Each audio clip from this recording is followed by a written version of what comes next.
আজি কিছুদিন আগতে আমি সকলো অৱগত ৰাজ্যখনৰ সকলো সন্মানীয় ৰাইজ অৱগত 5টাকৈ বিধানসভা নিৰ্বাচন উপনিৰ্বাচন হৈ গৈছিল এই উপনিৰ্বাচনত কংগ্ৰেছ দলৰ সন্মানীয় সাংসদ তথা সেই দলৰ জ্যেষ্ঠ নেতা প্ৰাক্তন মন্ত্ৰী ৰকিবুল হুছেইন ডাঙৰীয়াই এটি অতি গুৰুত্বপূৰ্ণ আৰু স্পৰ্শকাতৰ কথা সংবাদ মাধ্যম যোগে প্ৰকাশ কৰিছিল আৰু হেতুত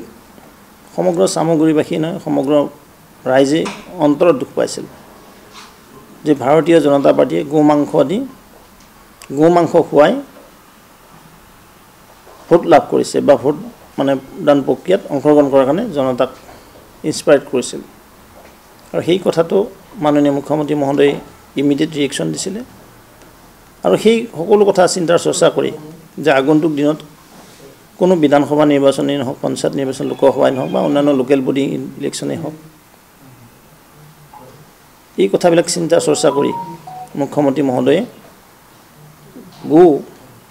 যিটো আমি মাতা বুলি কওঁ মাতা সনাতন সংস্কৃতিত এই মাতা হত্যা কৰি তাৰ খাদ্য খোৱাটো বাৰণ কৰিছে যে এইটো বন্ধ হ'ব লাগে কেবিনেটে সিদ্ধান্ত ল'লে তাৰ কাৰণে আমি আদৰণি জনাইছোঁ নিশ্চিতভাৱে ৰকিবুল হুছেইন ডাঙৰীয়া যিটো কংগ্ৰেছ দলৰ সাংসদ মই ভাবোঁ বিৰোধী পক্ষয়ো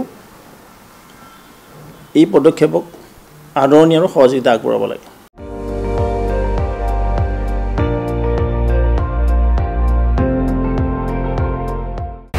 আপুনি চাই আছে ND24